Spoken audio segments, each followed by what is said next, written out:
So that was about the lithic cycle. In contrast to that, as I said, you can also have lysogenic cycle, like the bacteriophage lambda shows both the lytic cycle as well as the lysogenic cycle. Here we are going to talk about the lysogenic cycle of a bacteriophage lambda.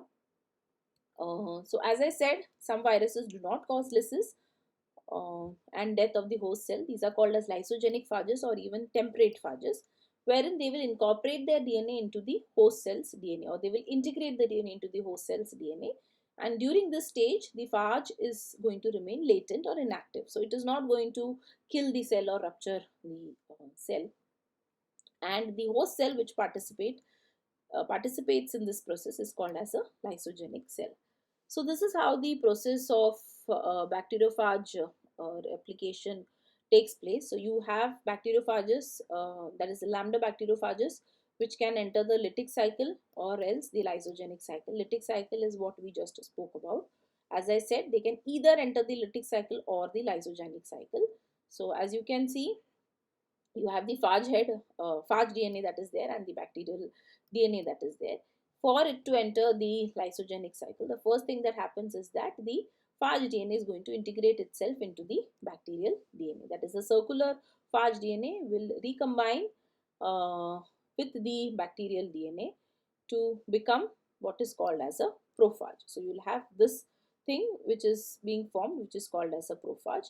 And whenever you have the bacteria multiplying, this whole prophage will also multiply. So basically the host cell is going to consider this as its own DNA, and whenever it is multiplying its own cell, it is going to replicate its own cell. It is also going to replicate the viral DNA that is there. So with every division, you have every daughter cell carrying this particular virus. And uh, basically what happens is that as soon as the prophage enters the host cell, or the phage DNA enters the host cell, the prophage genes that are there, they are repressed, and basically the genes which carry out the lytic cycle are repressed, so that the transcription does not take place, and there is no new virion that is synthesized, and the host cell machinery replicates along with the prophage DNA. And during this stage, there is no visible sign of infection which takes place. This is called as the latent period, until and unless you have some rare event, like UV light radiation or certain chemicals which can trigger the excision of the prophage. So during this process, you can have the prophage which is now there. It will excise, or it will come out of the host cell DNA, and this can again enter the lytic cycle. Now then basically there are three important results of a lysogenic cycle. The first one is that all the lysogenic cell are immune to reinfection by the same phage. So if I say a lambda bacteriophage is infected one E. coli cell, another lambda bacteriophage will now no longer come and infect it. The second thing is that the host cell can exhibit several new properties. Medically, the most important property that generally the host cell gains is the ability to produce toxins. So we'll see two examples over here. Like for example, for Corynebacterium diphtheriae, it causes diphtheria. And in this case, Corynebacterium diphtheriae releases a toxin or synthesizes a toxin which is actually responsible for the kind of effect or the infection that it causes. But this toxin can only be produced by the organism which has a lysogenic phage in it, since the prophage is the one which carries the gene which encodes for the toxin. So until unless this prophage is there, the Corynebacterium diphtheriae cannot produce this toxin.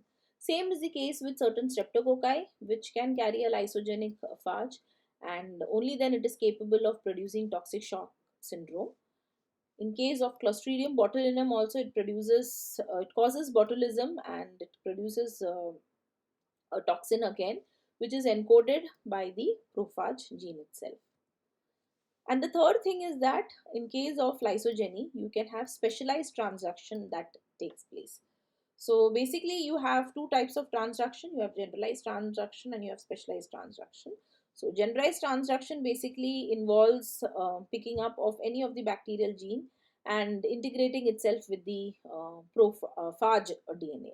So the bacterial genes can be picked up and it can be transferred from one bacteria to another bacteria. Since the bacterial DNA is can be broken down into small bits, and when you have a bacteriophage that is there, any of this can enter a bacteriophage and now can become a part of the bacteriophage. And when this phage now infects another bacterium, this part of this bacteria is going to get carried to the corresponding host cell. So this is what happens in generalized transduction, when any of the part can be taken. In contrast to this, you have specialized transduction, wherein only certain bacterial genes can be transferred. It's not like all the bacterial genes are transferred. And these certain bacterial gene mostly involves the genes that are there adjacent to the phage DNA. So if this is the phage DNA, the genes that are there on this side or this side is what is going to be carried. And how does this help? We have one example over here wherein you can see a bacterial DNA which has integrated a phage DNA, that is a prophage, and over here you have a galactose gene which is responsible for fermentation of galactose. And this organism was positive, or this had the ability to produce this galactose gene. Now what has happened is that because of this infection that has taken place, you have a prophage which is made, and due to some conditions the prophage has now come out, and while coming out it has taken a part of this galactose gene, basically the gene that is involved for galactose fermentation. And now again you'll have a cell lytic cycle which goes on, and with the lytic cycle you will have a virion that is formed which has got a viral DNA in it, as well as this galactose gene. Now this uh, phage DNA, in case it goes and infects um, host cell which does not have the ability to produce galactose, then in this case you can have this gene from this host cell, that is a galactose positive donor cell, galactose gene getting transferred to a recipient cell that is a that was galactose negative. So now what is going to happen is that this is going to integrate over here and the galactose gene is present. Now this organism has the ability to produce galactose. It's a recombinant cell. So this feature is again used in molecular biology for identification of some of the recombinants that are also there. So that's it with the basics of structure of viruses and just into the life cycle of two of these viruses. Though we have a lot of molecular biology still involved, but this is a general idea of what is the generalized life cycle of a T even phage and a bacteriophage. Thank you.